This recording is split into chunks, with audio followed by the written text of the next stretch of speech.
What's good, y'all? It's your boy Mixtape Moth. So, Lloyd Banks, the Punchline King, Mr. Blue Hefner, just dropped The Course of Inevitable 2. This is the follow-up to the Southside Queen Veterans 2021 project, which was an album that was a return for Lloyd Banks as he had been on a hiatus for about 5 years. It was a dope project that was well received for the most part. I think there were some Lloyd Banks fans that were concerned that he might, go back to keeping this low profile and disappear for a few years. But thankfully, he kept his foot on the gas and dropped his sequel approximately 1 year later, supplying the streets with some new heat for the summer of 2022. Now, Cardi 2 is shorter in length than its predecessor at 14 songs lasting approximately 45 minutes, which is more of an ideal runtime in my opinion than Cardi 1's hour and 8 minutes. In terms of the features, he enlists Conway the Machine, Benny the Butcher, Jadakiss,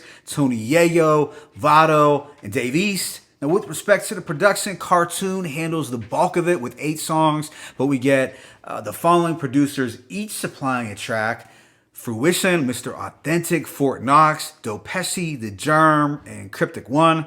But with that being said, let me go ahead and just hit y'all with this track by track breakdown. This thing kicks off with impact. It's a hard hitting opener, much like we're accustomed to getting with Banks. I like the murky but gritty instrumental from Cartoon. Banks raps, "Dude's grandfathers ain't banging on wax, the seat for the children, 60 minutes of an album all cap. Who keeps it spinning?" So it sounds like Banks is taking a shot at some of the OGs for misleading the youth, promoting a negative lifestyle that they don't live themselves or wouldn't want for their children either. I wonder who in particular he is getting at.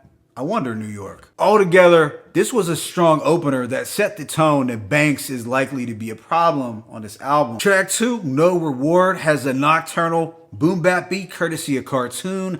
Banks provides a lot of cool, slick braggadocio mixed in with some words of wisdom and even motivation, but he does it all with his signature icy demeanor. He wisely states, "Ain't no reward without the struggle. Your blood, sweat, and tears form a puddle before they really love you." Track 3, Menace, featuring Conway the Machine, lives up to its name in terms of the dark production and chilling bars from both Banks and the Machine. Conway raps, "These old dudes didn't embrace a dude with open arms," which is likely another shot at Flex. The Conway Flex beef has been a trending topic as of late. Banks provides 2 verses, and it's something that he did on Cardi, doubling back for a second verse after the feature, rather than giving what most rappers do today, which is the 1 verse hook followed by the guest feature, and then that's it. So yeah, this is one of the highlights where Banks once again displays his chemistry with Griselda. The following, Living Proof with Benny the Butcher, is another standout. I enjoyed the more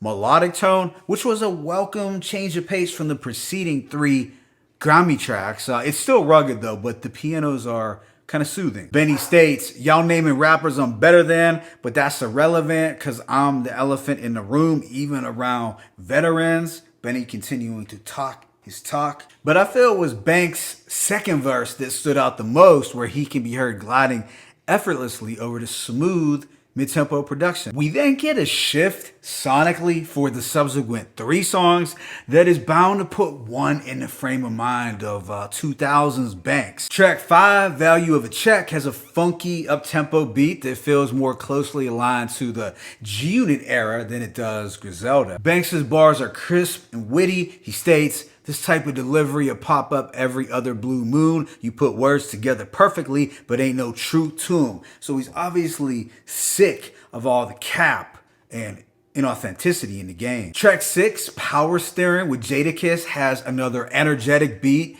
that sounds like it was dusted off from the late 2000s. As much as I liked hearing Banks switch the tempo, this is likely the weakest beat on the album. Still, the bars are razor sharp from both Banks and Jada, but I prefer Banks's a little more, especially with lines like, "There ain't no more punchlines, I keep explosives, monkey see, monkey do, MC hypnosis, you'll have an army as long as you feed the soldiers, standing on top of my ops for sneaker poses." So he's just killing it with his cocky but smooth Queen's demeanor. Afterwards is Fell in Love, a record that is primed for radio play with its slick and sensual vibes. It's a feel-good track that some purists may dislike, but I enjoyed actually hearing Banks go into this bouncier commercial brag briefly. It was something that I felt was missing from Cudi, which was mostly ultra serious and overcast. Things do go back into more boom bap territory with the track Socialized, produced by Cartoon. I like the hypnotic twinkling quality to the beat. It's ideal head nodding hip hop. On here, Banks is basically exposing the frauds, the snakes, and those individuals who will do anything to survive. He's dropping some streetwise gems as well. Yeah, altogether, another dope record. The subsequent song, Murder One, has this sleek and otherworldly instrumental from Doe Pesci, and it has Banks in his contemplative and philosophical mode. He seems to be giving out some game to a woman, reminding her to be careful who you love. Those feelings come with a gun. Murder One. I would say that Doe Pesci knocked this one out of the park on the production front. Track 10, Don't Switch, finds Banks reunited with Tony Yayo. The two talk about loyalty over a crisp beat from The Germ. I like the melodic bells and jazzier quality to this beat. Banks' flow is particularly smooth and flawless on this record. Yayo states, "If it ain't 50, don't hit my line. If you ain't Banks, don't hit my line."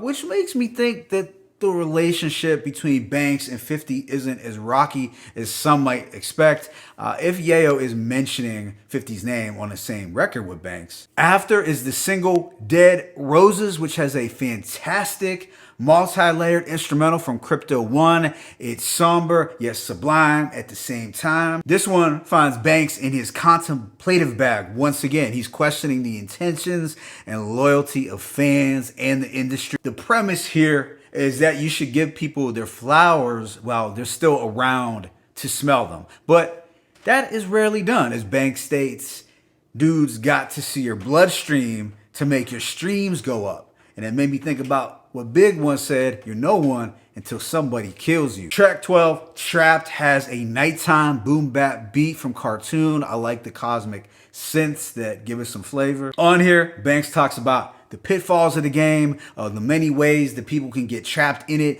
You can love the hood all you want, but oftentimes it doesn't love you back. The second to last track, Traffic, is another highlight. This features Vado and Dave East, who alongside Banks form as the Council. Here we get a darker and dramatic beat from Cartoon that's a bit mafioso. This is high quality New York City street rap. It's the second or third track that I've heard from this trio, which does have me somewhat anticipating a full release from them. Let me know in the comment section what you think of the Council. Then this project wraps up with On My Way. It's a closing track that ends with just as much intensity as it began with. I like the dense drums, bass, and organ sample. It's Banks going off, but also inspiring others to keep on going and to keep getting up no matter how many times you fall. Overall, I give this project a rating of 4 mics, somewhere around the 4.1 to 4.2 range. I actually enjoyed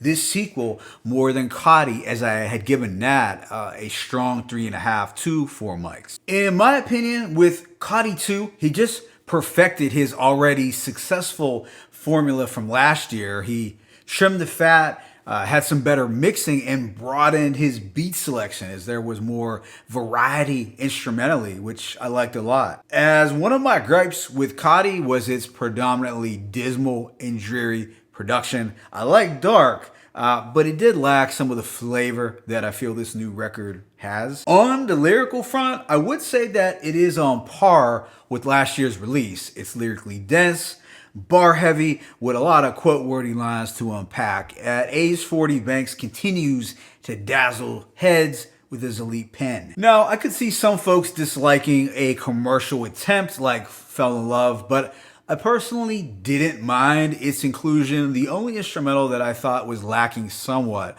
was steering power. Even though it was nostalgic Banks, the production was dated sounding. But yeah, At the end of the day, this was a super consistent sequel from Banks that would likely make it into my top 10 of the year so far. My favorite tracks include Menace, Living Proof, Socialized, Murder One, Don't Switch, Dead Roses, Traffic, and On My Way. Let me know what you thought about this album in the comment section. It's your boy Mixtape Moth. I'm signing out, but be sure to hit that like button and please subscribe to the channel.